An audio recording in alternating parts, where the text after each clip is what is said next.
Hello sa inyong lahat, magandang buhay. Today in Philippines is today February 3, 1945. Pinalaya ng mga presang Amerikano ang mga bilanggo ng digmaan sa Maynila.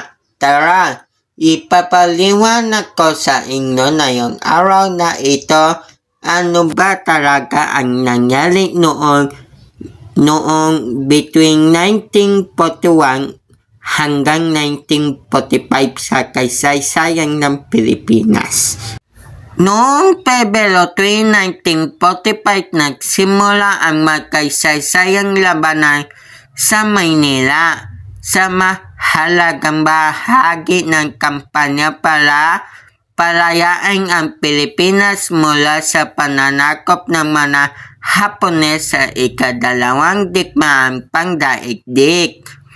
Ang araw na ito ay namarka ng simula ng isang buwan na matinding labanan sa pagitan ng pinasamang pwersa ng Estados Unidos at Pilipinas laban sa mga tropang Hapones.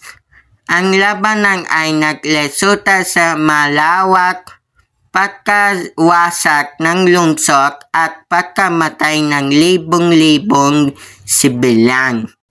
Ang pagdating ng mga tropang Amerikano sa Maynila ay sinalubong ng malaking pagdiliwang mula sa mga sibilyan na matagal na nagdusa sa ilalim ng pananakop ng mga Hapones. Sa araw ding iyon, pinalayat ng mga sundalong Amerikano ang mga bilanggo ng digmaan sa Universidad ng Santo Tomas kung saan halos 4,000 katao karamihan ay mga sibilyan ay nakakulong sa loob ng mahigit 3 taon. Nulit ang pagpapalaya ay hindi madali. Ang mga Hapones na desperado na ay nasagawa ng mga malulupit na pagkilos laban sa mga sibilyan, kabilang ang mga pagpatay, paggagahasa at pagkawasak ng mga hari-harian.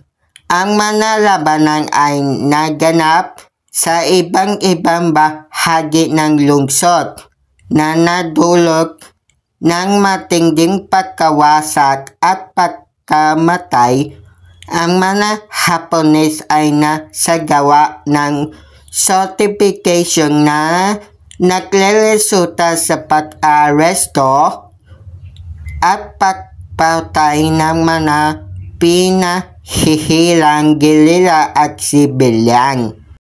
Ang mga pangyayari sa Maynila noong Pebrero 3, 1945 at sa mga sumunod na araw ay nagresulta sa tinatawag na Manila Massacre. Ang masaklap na kaganapan na ito ay nagresulta sa pagkamatay ng libong-libong sibilyan dahil sa mga pagpatay, paggagaasa at iba pang kalupitan na ginawa ng mga sundalong Hapones. Ang eksaktong bilang na mananamatay ay hindi pa rin tiyak hanggang ngayon. Nulit, tinalayang umabot sa mahigit 100,000. Ang mga labanan sa Maynila ay nagpatuloy hanggang Marso 3, 1945 na tuluyang mapalaya ang lungsod. Ang pagpapalaya ay nagdala ng pag-asa sa mga Pilipino, nulit ang presyo ng kalayaan ay napakalaki. Ang Maynila ay halos nawasak at ang mga alaala ng mga kalupitan ay nanatili sa isipan ng mga nagkasaksi. ang mga pangyayari noong Pebrero 3, 1945 at ang buong labanan sa Maynila ay nagpapakita ng matinding paghihirap at pagsasakripisyo ng mga Pilipino sa panahon ng ikadalawang digmaang pandaigdig. Ito ay isang mahalagang bahagi ng kasaysayan ng Pilipinas na dapat nating alalahanin at pag-aalang upang hindi na maulit ang mga kalupitang na naganap.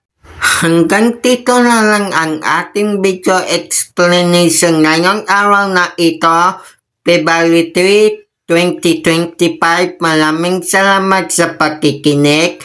Tandaan, importante na may alam, so paalam.